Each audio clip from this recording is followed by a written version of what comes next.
இந்த இனிய இரவு விருந்திற்கு, வரவேற்பு விருந்திற்கு வருகை தந்திருக்கிற, உலகம் எங்கும் இருந்து வருகை தந்திருக்கிற அயலகத் தமிழர் மாநாட்டில் கலந்து கொண்டு நிகழ்ச்சியிலெல்லாம் கண்டுகளித்து இங்கே வருகை தந்து எங்களுக்கெல்லாம் பெருமை சேர்த்திருக்கிற உலகத் தமிழர் அனைவரையும், உலகத் தமிழர் அனைவரது உள்ளங்களிலும் இடம்பெற்றிருக்கின்ற உலகத் தமிழர் பொருளாதார நிறுவனத்தின் தலைவர் டாக்டர் விஆர்எஸ் சம்பத் அவர்கள் இப்பொழுது வரவேற்பார்கள்.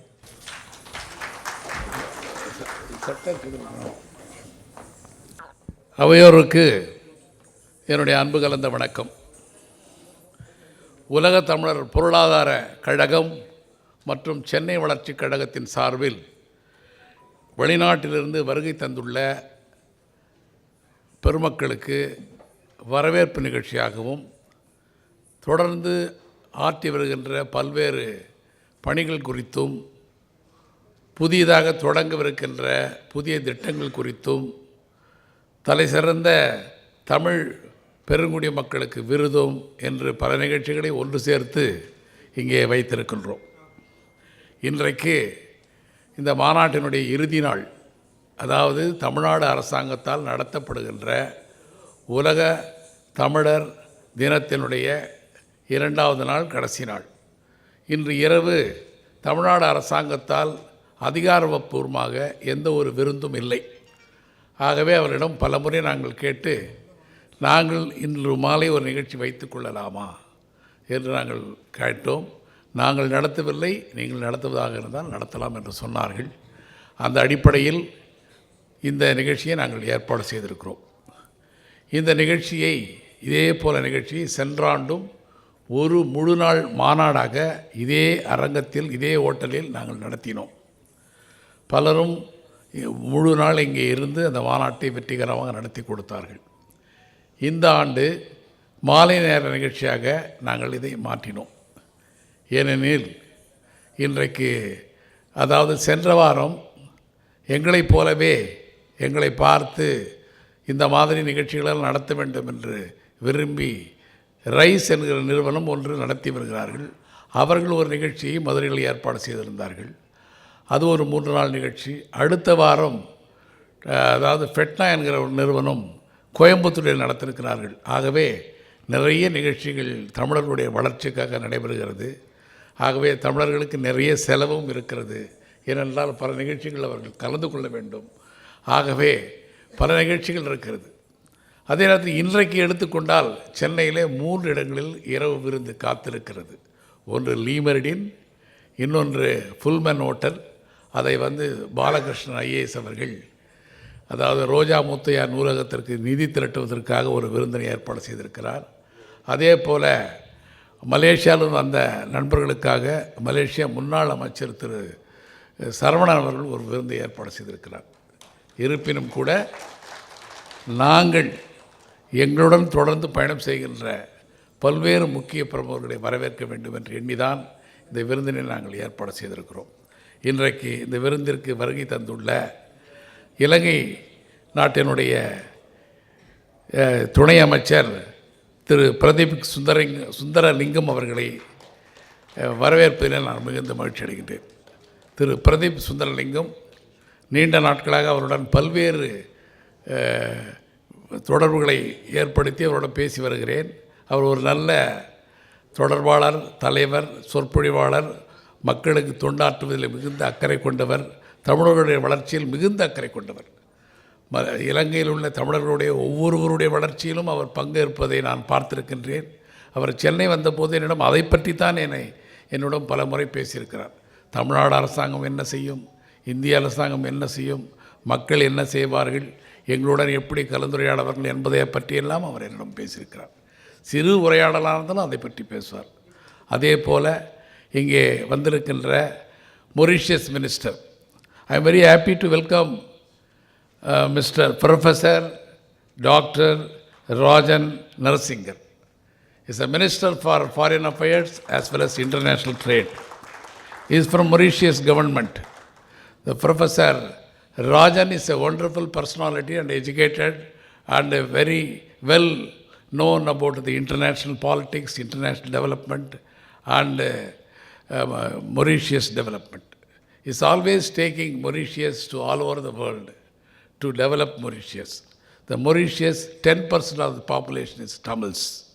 Mauritius, in the Mauritius currency, they put first Tamil only in the currency. The ரூபா நோட்டில் முதலில் தமிழ் தான் அங்கே பெயர் தான் இருக்கும். அதற்கு பிறகு தான் போஜ்புரி இருக்கும், அதற்கு பிறகு தான் கிரியோல் இருக்கும், அதற்கு பிறகு தான் இங்கிலீஷ் இருக்கும். அந்த வகையிலே அந்த ரூபா நோட்டு அங்கே இருக்கிறது. ஏனென்றால் தமிழர்கள் அதை சண்டை போட்டு பெற்றார்கள். நாங்கள் தான் முதலில் வந்து இறங்கினோம், எங்களுக்குத்தான் அது வேண்டும், அந்த நாங்கள் குறைவாக இருந்தாலும் எங்களுக்கு தான் முதல் மரியாதை வேண்டும் என்பதை ஒவ்வொரு கட்டத்திலும் பெற்று வருகிறார்கள். அங்கே தமிழர்களுக்கான ஒரு சென்டர், அதாவது Tamil center they want to create. That center is allotted some place for the previous government. They fought for that to get a old place, and they achieved it, and they got that place, and they are planning to construct a very, very big center, Tamil Cultural Center, with the help of Tamil Nadu government and government of India. It will come very soon. Similarly, our very old friend and also our His Excellency Dr. Moses Veerasamy Nagamuthu. Dr. Moses Veerasamy Nagamuthu is the only Prime Minister who held a Prime Minister position in the world as a Tamilian. It is a great pride for us. The Tamil persons have a different portfolio, different minister, different positions, but he held as a Prime Minister post in Guyana. My good friend, Ambassador Mogalingam, was an ambassador at the time in Guyana. He only told our Tamilian sitting as a Prime Minister, you must invite him to Chennai or in Kuala Lumpur or in South Africa for any Tamil conference. We invited him in 2018 for the Tamil conference, 2017 also in South Africa, 2016 also in Chennai, like that. All conferences, always we used to invite our Prime Minister, Dr. Moses Veerasamy Nagamuthu. When he was in Chennai in 2018, the Bharat University conferred an honorary doctorate for him. It is a great pride for Chennai and Bharat University conferred a doctorate for Dr. Moses Veerasamy Nagamuthu.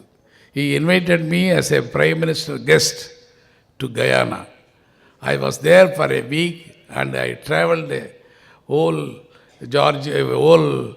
Guyana, and I met different people, Tamil community. Even though they lost language, they are still maintaining a culture. They have a Madras temple that is called our Tamil temple, called the Madras temple, still there. Everybody knows Madras means Tamil in Guyana. That is there. When I was landed, the Prime Minister office sent his secretary, the one jeep in front side, one jeep in back side, in middle my car. Like that he given a reception for me in the airport. And I was stayed for a week, and I had a wonderful meeting with all the cabinet ministers and president of the Guyana, and very fruitful discussion I done there, and also I visited the University of Guyana also. It's a great opportunity to welcome again to Chennai Dr. Moses Veerasamy Nagamuthu. Similarly, Mr. Loganathan alias Logi Naidu. Logi Naidu is from North Arcot district, from Arcot. His forefathers left from Arcot to South Africa, Durban.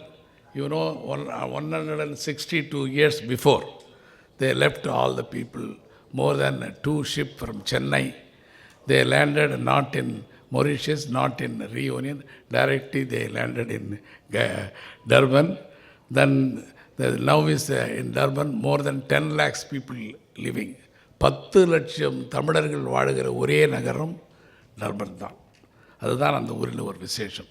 இன்றைக்கு இந்தியாவுக்கு வெளியிலே கோலாலம்பூரில் 10 லட்சம் பேர் இல்லை, சிங்கப்பூரிலே 10 லட்சம் பேர் இல்லை. ஒரு நகரம் என்று சொன்னால் அந்த நகரத்தில் 10 லட்சம் பேர் வாழ்கிறார்கள் என்றால் அது டர்பன் தான். அந்த பெருமை உண்டு. டர்பனுக்கும் சென்னைக்கும் நேரடி விமான போக்குவரத்து வர வேண்டும் என்று நாம் நீண்ட நாட்களாக கோரி வருகிறோம். இன்று கூட காலையில் முதலமைச்சரிடம் யாராவது அந்த வேண்டுகோளை வைப்பார்களா என்று நாங்கள் எதிர்பார்த்தோம். யாரும் வைக்கவில்லை. பரவாயில்லை. இந்த தமிழ்நாடு அரசு நடத்துகிற அந்த மாநாட்டினையே தமிழ்நாடு அரசாங்கத்திற்கு கோரிக்கை மையாக வைத்தவர் இந்த விஆர்எஸ் சம்பத். 2006 தமிழ்நாடு முதலமைச்சர் டாக்டர் கலைஞரிடம் போய் நான் சொன்னேன், இந்த மாநாடு இன்றைக்கு இந்த துறை ஏன் ஏற்படுத்தப்பட வேண்டும் என்றால், கேரளாவிலே 1990 இந்த துறை இருக்கிறது. கேரளாவிலே தனி அமைச்சகம் ஏற்படுத்தியிருக்கிறார்கள். கேரளாவிலிருந்து மிடில் ஈஸ்ட், அதாவது துபாய், அபுதாபி, பெஹ்ரைன், சவுதி என்று சென்றிருக்கிறவர்களுக்கு ஏற்படுகிற பிரச்சனைகளை கவனிப்பதற்காகவும், பெருமளவில் ஃபாரின் எக்ஸ்சேஞ்சை இந்தியா கொண்டு வருவர்கள் என்கிற காரணத்தினாலும் அந்த அரசாங்கம் ஏற்படுத்தி மிக சிறப்பாக நடத்தி வருகிறார்கள். அதனுடைய தொடர்ச்சியாக தமிழ்நாட்டிலும் நாம் ஏற்படுத்தப்பட வேண்டும் என்று அவரிடம் கோரிக்கை வைத்தேன். பல முறை அவரிடம் நேரில் போய் சொல்லியிருக்கிறேன்.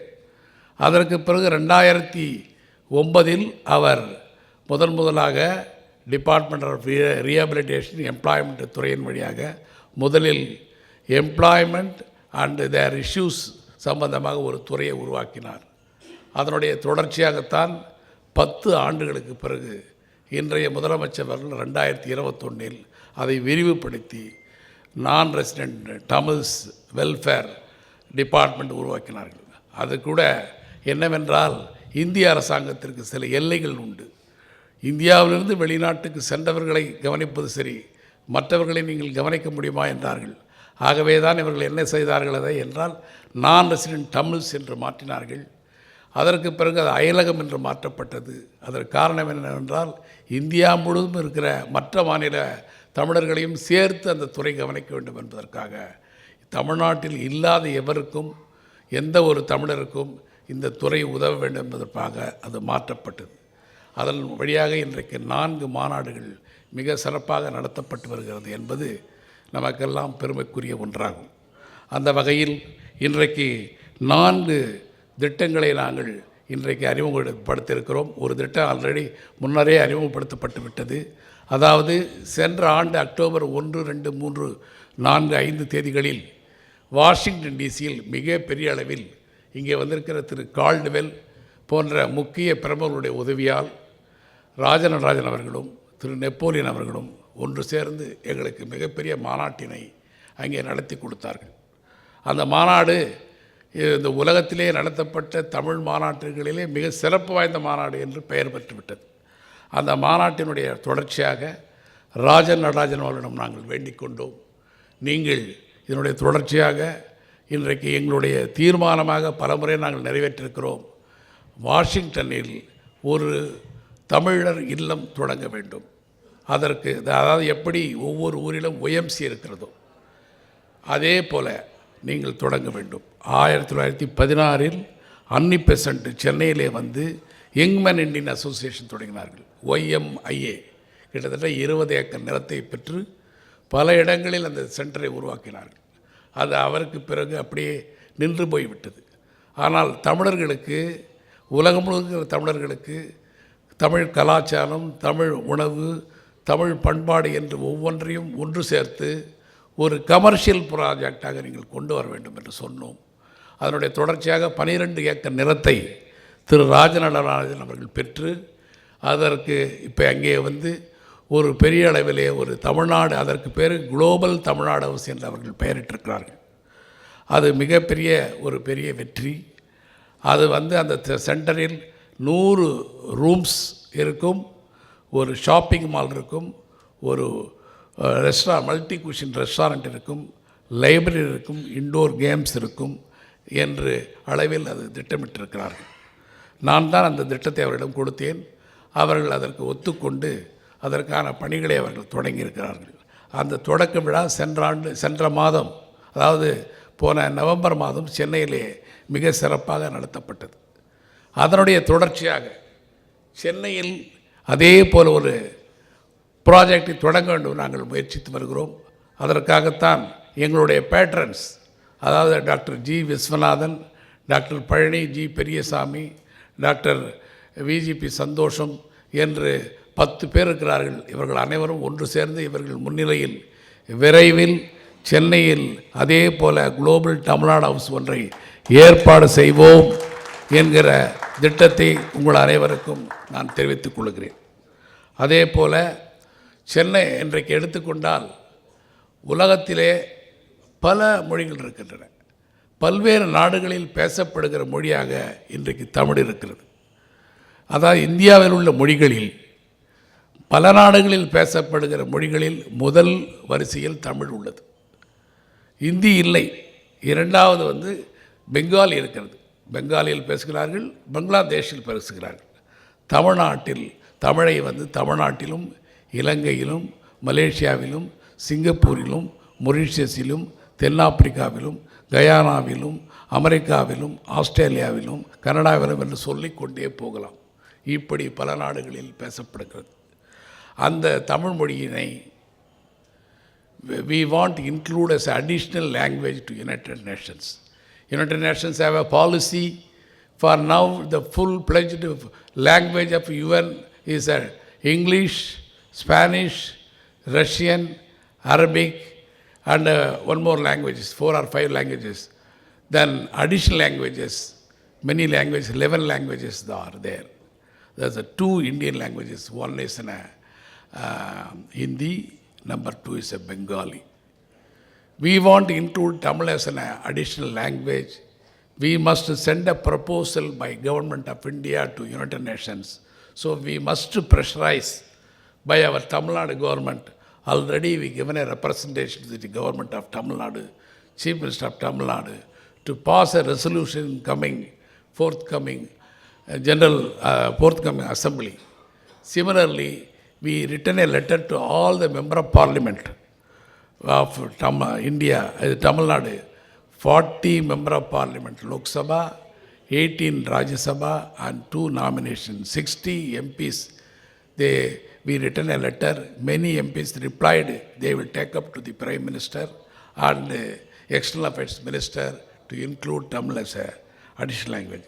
Similarly, I am requesting Mr. Pradeep Sundaralingam, he must request his president, Sri Lanka, request to include Tamil as an additional language to United Nations.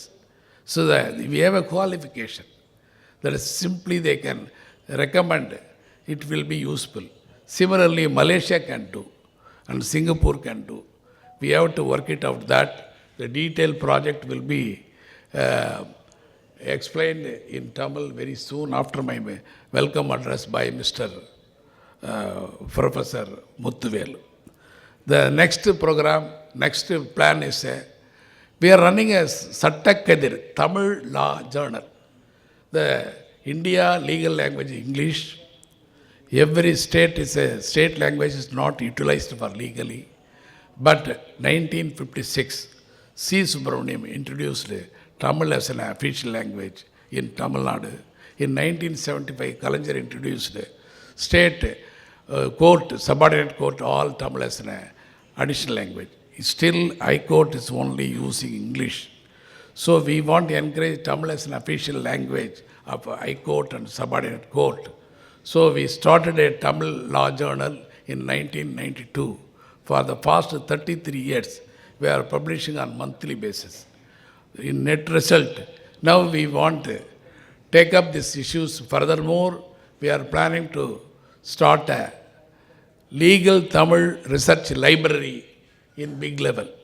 Now we collected more than 10,000 books. Our Tamil Nadu Chief Minister also donated 1,000 books for this project. This is a great victory for us because these books from law, politics, history, economics, management, all related, we requested. Books are donated by many people, and we requested government of Tamil Nadu to provide a space to open a library. This is another project. Now this is the 3-4 projects we are introducing in this year. Apart from that, we want honor all foreign VIPs today because they are all coming to Chennai once in a blue moon. So this is our opportunity to welcome and honor.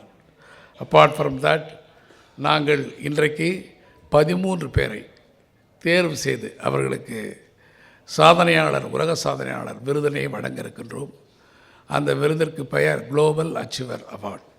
அந்த அவார்டும் விரைவில் இந்த நிகழ்ச்சியினுடைய அடுத்த கட்டமாக ஒவ்வொன்றாக நடைபெற இருக்கிறது.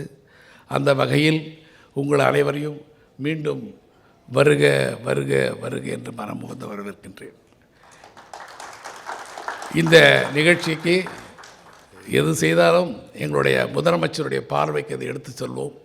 அவர்கள் எங்களை பார்க்கிறார்களோ பார்க்கவில்லையோ, கவனிக்கிறார்களோ கவனிக்கவில்லையோ கவலை இல்லை என்ற அளவில் நாங்கள் எழுதிய கடிதத்திற்கு உடனடியாக முதலமைச்சர் அவர்களிருந்து எங்களுக்கு பதில் வந்து அதற்காக அவங்க இருந்து ஒரு வாழ்த்துச் செய்தி வந்திருக்கிறது.